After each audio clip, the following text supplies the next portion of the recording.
please subscribe and don't forget to press the bell icon to get notified whenever we upload a new video.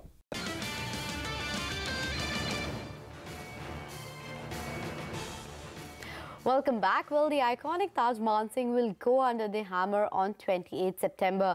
And India's two biggest hospitality players, the ITC Group and the Tata Group, are all set for a tough fight to grab this luxury hotel.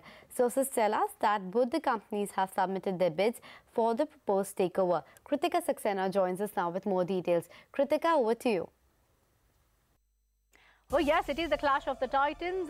Two of India's largest hospitality players, ITC and Tata Group's Indian hotels will be clashing once again for Taj Mansingh. Now, I'll give you a background about the deal later, but to help you understand, the technical bids for this have to be submitted between the 12th of September to the 20th of September. Now, on day one itself, our sources tell us that ITC and Tata Group's Indian hotels have submitted the technical bids.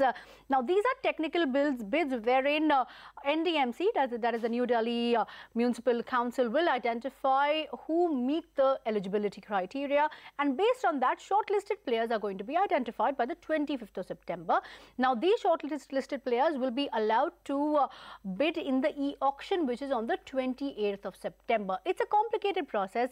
NDMC has very strict eligibility criteria, and one of them includes the new operator to give a minimum guarantee fee of 3 crore rupees per month in the first year. So that means almost 100 crore rupees over a 3-year period. Now, so far, and here's the important crucial background, Tata Group has been operating Taj Mansingh since 1978, which is when it won the lease to operate the hotel from NDMC. Now, that was for a period of 33 years, which ended in 2011. Since then, Tata Group has gotten 9 temporary exemptions. The property has been embroiled in a legal battle. After that, there have been 3 attempts to sell the property. So, this is the 4th attempt. Will NDMC be the 4th time lucky? Will Tata Group retain this iconic property? A lot of questions have been asked over a period of time. If this auction does go through, it is going to be very critical for Indian hotels, and if at all we see ITC or any other player coming in, it is going to be very critical for all the players involved at this juncture. Absolutely, Kritika. Thanks a lot for that. All the details, it will be very critical for all the players involved out there. Just to know, for the listed company Indian Hotels, that is, it contributes 5% to their consolidated revenue, 7% to their consolidated EBITDA. The key to know is, when will the auction take place? Will the auction take place and actually happen? And if IHCL, which is Indian Hotels, it loses Mansingh, analysts estimate a share value of anywhere between 8 to 10 per share on Indian Hotels. Okay. And if IHCL wins it, then what price does it pay to win it? Or same for ITC, what price do they pay to win it? So this is something that the street will be watching out for. Remember, it has been a long-drawn battle. But a long-drawn battle has also been the Vijay Mallya case. A day after the Vijay Mallya himself made an explosive claim that he met the finance minister Arun Jaitley before leaving the country, the Congress has attacked the finance minister, asking why he didn't reveal about this development earlier. Addressing a press conference yesterday, Congress President Rahul Gandhi accused the finance minister Jaitley of colluding with Mallya and facilitating his escape from the country. He also said that Finance Minister Jaitley should resign from his post. The BJP has rebutted Rahul Gandhi's comments in a press conference earlier, in late last evening, that is. Speaking on behalf of the party, the Union Minister Piyush Goyal said the Congress party, including former Prime Minister Manmohan Singh, had attempted to bail out Kingfisher, which is a private airline. जिन लोगों ने पैसा लुटाया, आज जब कटघरे में खड़े हो रहे हैं, जब पर्दाफाश हो रहा है, जब स्वयं बड़े बड़े अधिकारी पार्लियामेंट्री स्टैंडिंग कमेटी में जाके बता रहे हैं कि जितने उस समय के पाप थे वो आज मोदी सरकार साफ कर रही है, उसका खुलासा कर रही है, उनको मजबूर कर रही है कानून के सामने पेश होने में, ये सिद्ध होता है कि ये साजिश कांग्रेस पार्टी के नेता, उस समय के प्रधानमंत्री, सिविल एविएशन मिनिस्टर, सभी की मिली भगत थी कि कैसे किंगफिशर को बचाया जाए। बार बार उनको और लोन दिए जाते थे। इकोनॉमिक ऑफेंडर लंदन भागने से पहले फाइनेंस मिनिस्टर से 15-20 मिनट के लिए पार्लियामेंट हाउस में बात करता है। फाइनेंस मिनिस्टर झूठ बोलते हैं, कहते हैं कि नहीं, कॉरिडोर में मुझे पकड़ा और मुझे कहा कि मैं लंदन जा रहा हूं, ठीक है। अगर आपको कॉरिडोर में भी पकड़ा और आपको कहा कि लंदन जा रहा है, तो फिर आपने सीबीआई ईडी को क्यों नहीं बताया कि ये भागने वाला है, इसको जेल में डालो, इसको पकड़ो। तो ये क्लियर कट कल्यूजन है, इसमें कोई ना कोई डील हुई है और फाइनेंस मिनिस्टर को सीधा बता देना चाहिए क्या हुआ है, उनको रेजिग्नेशन दे देना चाहिए। सरकार में प्रधानमंत्री डिसाइड करते हैं सब कुछ, अरुण जेटली जी तो उनकी बात सुनते हैं, तो क्लियरली अरुण जेटली जी बताएं क्या उन्होंने क्रिमिनल को हिंदुस्तान से भागने दिया या फिर ऑर्डर आया था मोदी जी से? दो ही बातें हो सकती हैं। Okay, and President of India Ram Nath Kovind has approved the appointment of Justice Ranjan Gogoi as the next Chief Justice of India. He will take charge from the 3rd of October after Chief Justice Deepak Mishra retires on the 2nd. Early this month, Deepak Mishra had endorsed the name of senior most judge, that is Justice Gogoi, for the top post. Now, Justice Gogoi also heads the special bench that is monitoring the updation of the National Register of Citizens in Assam. All right, before we slip into a short break, there was some news coming in from Spark as well as Sun Pharma that they have received a US FDA nod for Zelpros. Remember, earlier they had said, Spark itself had said they expect a US FDA nod for 2 key drugs this year. Zelpros was one, Epilepsia was the other one. We'll try and get an ekta on those developments and how that stock performs. So this is something that we will keep an eye out on. With that, we slip into a short break, come back, we focus on some macro data. The inflation cools in August while industrial output growth was steady for the month of July. More details on that when we return. Welcome back. You're watching Power Breakfast on CNBC-TV18. Just before we went into the break, we were alluding to the flashes on the screen. Sun Pharma and Spark, they have received a US FDA approval from Zelpros. More importantly, it is from the Halol facility. We have Ekta with us. Ekta, big news? Well, yes, big news coming in for Sun Pharmaceuticals. Firstly, there are 2 things which are attached to this piece of news. It validates that there are no concerns coming in for the Halol facility. Remember, just a couple of days ago, the Halol facility was re-inspected by the US FDA. It was a product approval inspection, so it was probably Zelpros that the US FDA had come to inspect the facility for. And I'll just come to the the particular product details. But they had received 6 observations at that point in time. So the street was concerned that, they're probably going to have to solve these particular observations and then finally get the go-ahead.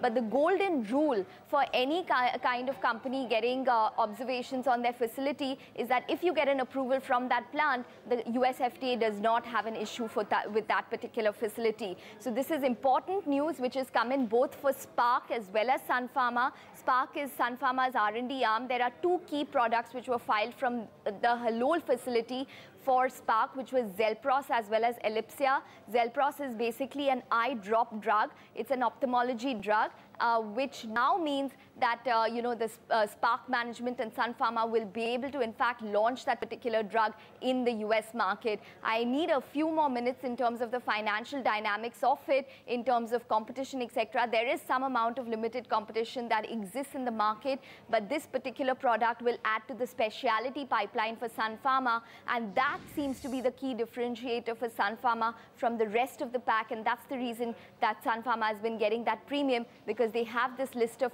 products which would be approved in terms of a pipeline from Halol, and speciality would be the key differentiator for Sun from the rest. Okay, Ekta, so positive news coming in from Sun Pharma and Spark. But before we let you go and get those financial details, a positive macro cue was the fact that the retail inflation hit a 10-month low in August. That came in at 3.7%, and the industrial production was also steady at around that 6.6% mark. Tell us, what were the details? Is it something that we need to take care for September as well? Because there's an expectation that inflation might go up in September given the fuel prices.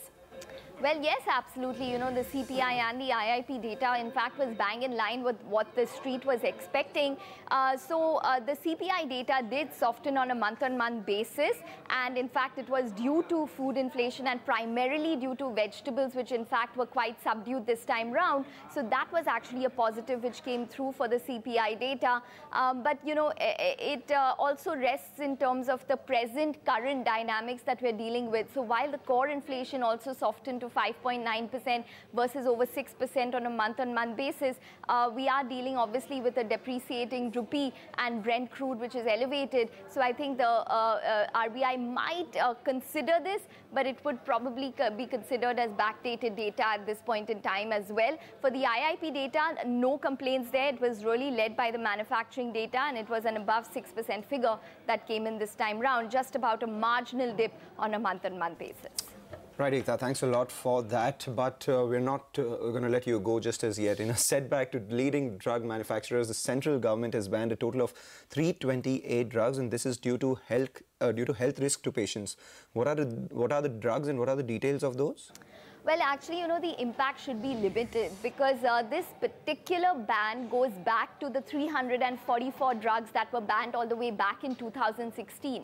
So many of these companies have already undertaken measures in order to stop manufacturing or reducing the sale of these drugs or changing the formulation so that they fit the rules and regulations of the FDCs. So now, just to give you a sense, these 344 FDCs were banned in 2016. There was a stay order which was implemented on technical grounds by the High Court, which you know, was benefiting the pharmaceutical companies at that point in time. But the entire issue moved to the Supreme Court, and the Supreme Court then asked an expert panel to give out their recommendations. So eventually now what we have in place is that the expert panel gave out their recommendations. They said that these drugs do not fit the criteria and should be removed in terms of the fixed dose combinations within the Indian market. And there are around a couple which were exempted because they've been manufactured before 1988.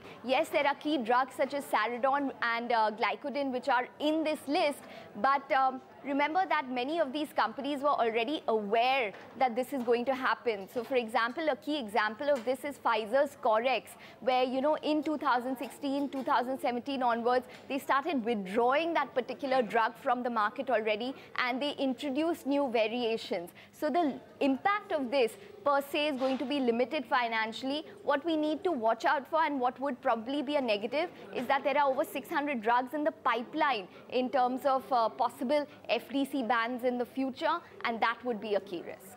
Okay, Ekta, thank you so much for joining us with all those updates. But keep an eye out on the Asian markets as well. The Hang Seng is up around close to 300 points now, up over 1%, and this comes after a 700-point gain that we saw yesterday. So almost 1,000 points recovery is what we have seen on the Hang Seng. Of course, last week was weak for that, so that's a bit of recovery playing out for the Hang Seng and the Hong Kong market, though Shanghai is down about 0.25%.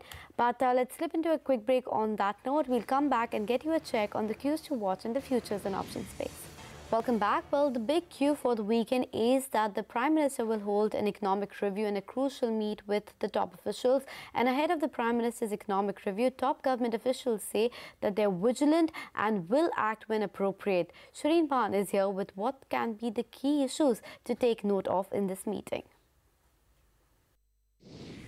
There is a crucial meeting that the Prime Minister is holding on Saturday with top government ministers and officials to review the economy. The message that we are getting from our sources is that while the government is vigilant and weighing its options, it will only act when it feels appropriate. So the message is that they may hold fire for now. The sense is that there is no need for a knee-jerk reaction on the rupee because the economic fundamentals continue to remain strong, and also very mindful, especially within the finance ministry, that fiscal prudence is crucial to ensure that bond yields don't spike further and that the rupee stabilizes. In fact, the finance ministry is clear that it wants to stick to the fiscal deficit target, but remember, it is an election year, so eventually this will require political support and a political call. Specifically on the issue of oil, political demand in the first quarter was to lower fuel prices by almost 5 rupees a litre. Now, the demand was that the centre cut excise by 2 rupees, the state reduced VAT by 2 rupees, and OMCs absorb a 1 rupee hit. But that demand was turned down. The finance ministry clearly believes that it is not advisable to go back to either a subsidy sharing mechanism or act on cutting excise just yet, because that will have a multiplier impact, because the signal it will send out will have an impact on bond loan yields, and then consequently on interest rates, making things even worse for the government. So the path that they would like to take for now is to wait it out, to see how the Iran sanctions impact the oil markets, and maybe, if need be, act closer to November post the Iran sanctions coming in. Remember, the government is weighing its options on oil payment for Iranian crude, also hopeful that the dialogue with the US on importing Iranian crude will be fruitful.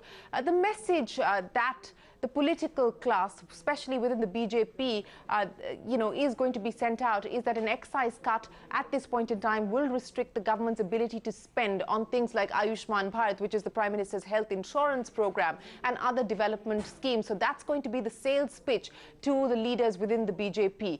Separately, there is concern on GST collections, on GST revenue. But North Bloc hopes that the direct tax mop-up will offset the shortfall on the GST front. So at this point in time, extreme caution on announcing any other kind of cut when it comes to the GST, and hopeful that things will pick up there. So net-net, the view is that Wednesday's fall and the dramatic recovery in the rupee suggests and indicates that there was overshooting, and that India is in a much better position among the emerging markets because growth is strong and our fundamentals are good, and hence the government believes that the currency should stabilize. All right, the currency should stabilize is what the government believes. Thanks a lot for that, Shireen. In the meanwhile, a set of cues coming in from the FNO space. More importantly, despite the 100-point recovery from the lows on the Nifty on Wednesday, 375, 400-point recovery from the lows on the Sensex, the FIIs were still sellers in the cash markets, sold at 73 to a dollar, sold at 72 to a dollar as well. Add to that, there was unwinding in index futures, a sale of close to around 400 crores. That marks all days in this series, September series, where the FIIs have net sold. It looked like the early longs unwound as the market recovered, while the late shorts also covered when we saw a bit of recovery on the market. So 5,000 longs unwound as against 1,119 shorts unwound. At the same time, the cues for today are positive. Let's see at what point does short covering kick in, because the FII shorts in the system are now 57%. This compares with 36% at the series start. At what level does it come in, given the SGX Nifty indicates a start closer to that 11,500 mark? Well, there was some action in the index options space as well. Wednesday was the Nifty Bank Future options expiry. The markers for our markets placed at the 11,400 put and the 11,800 call. We saw some further writing at the 11,200 put. That's telling you that maybe there is support seen at the lower end. 11,400 call saw some writing for a premium of 120 rupees. That's telling you that upwards of 11,500 is perhaps where we can see some bit of short covering. 11,600 calls saw some writing, saw some unwinding. Maybe the writers out there felt a little jittery. In terms of stocks, watch out for Adani Enterprises, comes out of FNO ban. Okay, rather comes into FNO ban, I'm sorry. Okay, Mangalam, thank you so much for that. We will keep an eye out on Adani Enterprises. But on to the Bullseye Corner. Our contestants this week, Jay Thakkar, Ashish Kyal and Himanshu Gupta, are battling it out for the strongest portfolio. Let's hear their pick for the day of the week. The first buy recommendation is on Federal Bank. One can buy Federal Bank for a target of 79.30 with a stop loss of 74.30. The second buy recommendation is on PVR. One can buy PVR for a target of 14.45 with a stop loss of 13.65. The third buy recommendation is on Bata. One can buy Bata for a target of 1066 with a stop loss of 1013. And a final buy recommendation is on Escorts. One can buy Escorts for a target of 798 with a stop loss of 757. First call for today on the buy side is going to be Alembic Pharma. One can create long positions in the stock, keeping a stop loss of 623 and expecting a target of 686. Another stock on the buy side is going to be Cummins India, and long positions can be created in Cummins India, keeping a stop loss of 756 for the target of 831. Next stock on the buy side is going to be NMDC, and one can create long position in NMDC with a stop loss of 118 for the target of 130. And the final call on the buy side is going to be Intellect Design, and long positions can be created in Intellect Design, keeping a stop loss of 260 for the target of 286. Buy on Bata India for a target of 1080 and a stop loss below 1010. Buy on Jubilant Foodworks for a target of 1380 and a stop loss below 1315. Buy on Infibeam for a target of 240 and a stop loss below 224. All right, so with that, we come to an end on Power Breakfast this week. Stay tuned to CNBC TV18 Bazaar Morning Call after a short break.